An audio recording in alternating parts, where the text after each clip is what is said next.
Hi, I'm Erik, the CEO and president of CPA.com. And today I'm with Chris Cromer, who's director of operations, and he's the leader of .cpa for us here at CPA.com. And .cpa is a new domain, which has now been live, Chris, for about 6 months. It's an incredible opportunity for the profession to really stand out and have a very prominent digital presence. Lots of value behind .cpa. Chris, you and I have talked about this quite a bit over the past year. Talked about the branding opportunity, the security aspects of it, the trust aspects that it delivers. But let's just give everybody an update on where things stand, because we are 6 months in now, 6 months plus into it going live. So, Chris, we've got 6,000 plus domains registered. How are we doing compared to the overall new top level domain market? We're actually doing very well, Erik. Thanks. Since 2012, there have been almost 12, or actually over 1,200 new top level domains launched, and we are now, after just being 6 to 8 months in, we're in the top 25% just based on number of domains. And that speaks volumes to how valuable this is to the profession, CPA firms, and individual CPAs, especially when you consider that these other TLDs that have launched, most of them have been around for 4+ years. So in just the first 6 to 8 months, we're already in the top 25%, and every day we're growing. We're adding more domains every day. And Chris, one of the top attributes of our domain is that it's a restricted domain. So a lot of those 1,200 are not restricted domains, and we put a lot of thought into how we launched .cpa, how we're required that you have to be a licensed firm or a licensed CPA here in the United States. We're going to be taking this global in 2021. And now that we're kind of post-tax season, post this unbelievable business relief phase, it seems like we're getting more and more interest for signups. Talk about some of the examples of firms that have signed up and how they're using this to kind of advance their digital presence. Sure. We have some really great stories on our websites with some videos. So if you go to domains.cpa/resources, you can watch these videos with great stories. One in particular that I really like is Jonathan Satterfield with Driven Business Solutions. He wanted, he was waiting. He's been watching, the talk about .cpa, and the moment we launched, he jumped at the opportunity. He went from drivenbiz.com down to driven.cpa. He says it was very easy to adopt. His clients like it. There's less confusion by getting rid of that biz in his domain name. And that really appreciates and likes the fact that it's a restricted TLD. Only the CPA profession can use it. It's similar to .gov, where only U.S. government institutions can use a .gov domain. Very similar to that. Only CPA firms can use .cpa. Yeah, Chris, and over the past 6 months, we've been very active in business relief activities. And I can tell you it was very, very important for businesses at times to work with CPA firms as they were processing these business relief activities. And the lenders also really valued the firm's involvement. But not all lenders understand the difference between a bookkeeping firm and a licensed CPA and a licensed firm. And .cpa is a clear indicator that you're dealing with a licensed CPA. Just like when you're dealing with the federal government and you go to a .gov site, you're at a government-driven site. So let's talk a little bit about the small versus large firm. One thing on the large firms, over 85% of the top 500 firms, over 90% of the top 100 firms have already registered. But let's first talk a little bit more about how the small firms are seeing this value prop. Sure. The small firms, what we're seeing is a lot of kind of like Driven Business Solutions, where they're taking advantage of the opportunity to shorten that domain name get that domain that they always wanted but could never get because .com is so saturated. And it's very relevant. You get this great domain, and in one fell swoop, you get .cpa at the end of it. So the moment somebody sees your website, they see your email address, they see a great domain name, as well as the fact that you are a CPA. And the smaller firms tend to do that and use the .cpa as their primary identity on email and on the website.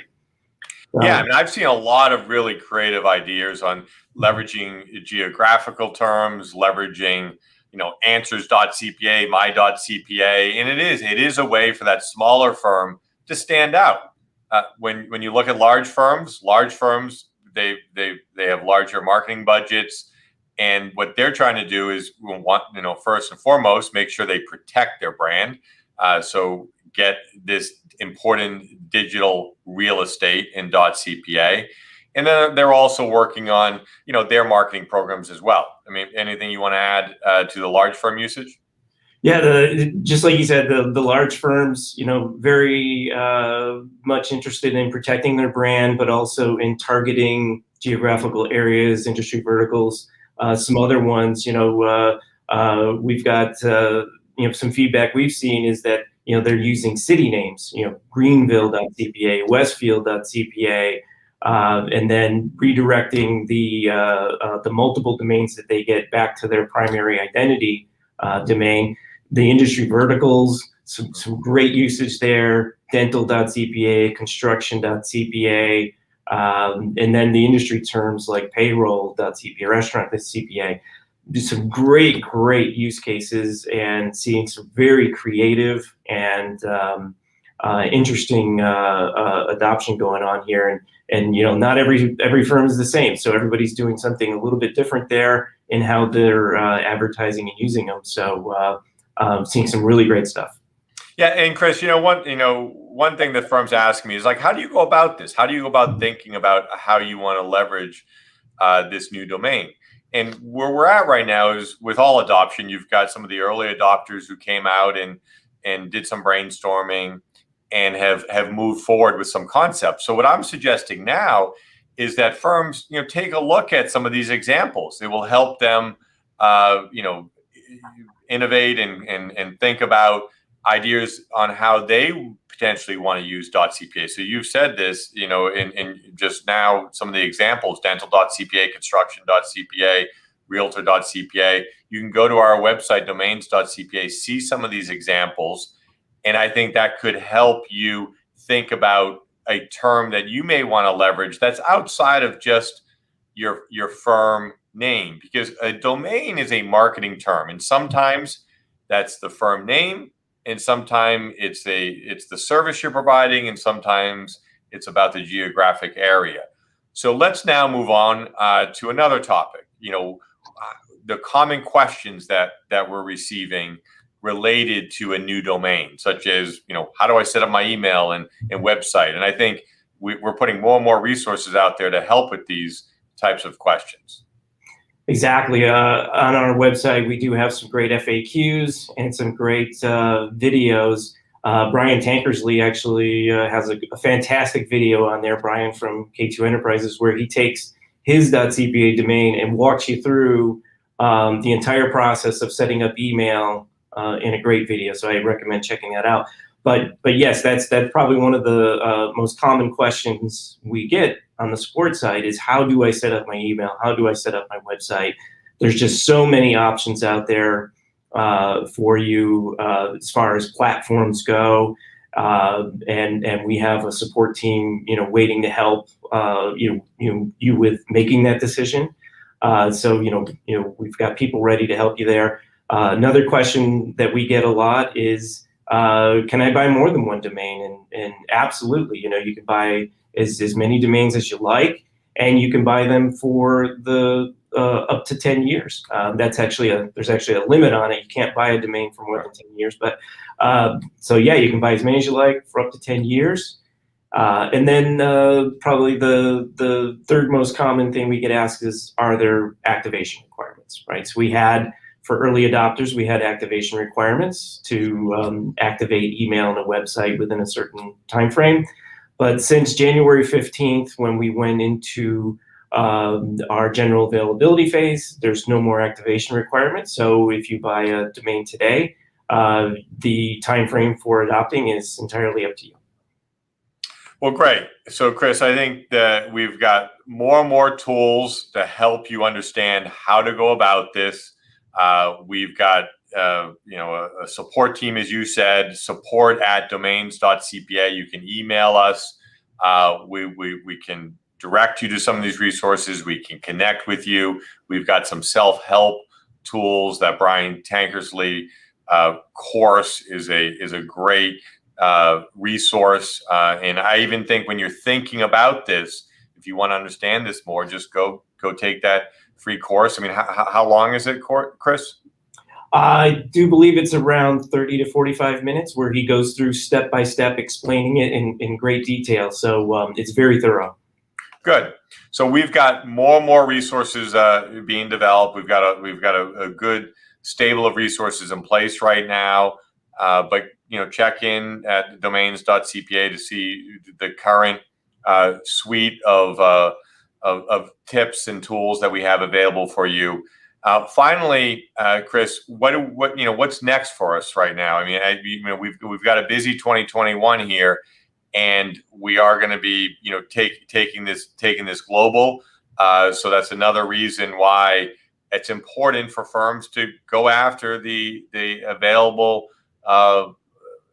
real estate that's there. So the time is now. It's been a busy 2020, busy 2021, but it's very important for the firm to think about their digital strategy because we live in a digital world. We know that with the pandemic, coming out of the pandemic, it is critical to stand out and to really show your client base that you are on a trusted information highway. And maybe that's something you can talk a little bit about, Chris, even some of the added security elements that are offered by .cpa. As we've said, with .com, there aren't a lot of controls in place.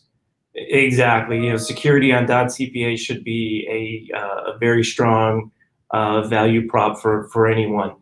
The mere fact that it's a restricted top-level domain, there's so much benefit in that. You have no cyber squatters. In almost all the other TLDs, the cyber squatters come in, they buy up the best domains, and that's a huge benefit.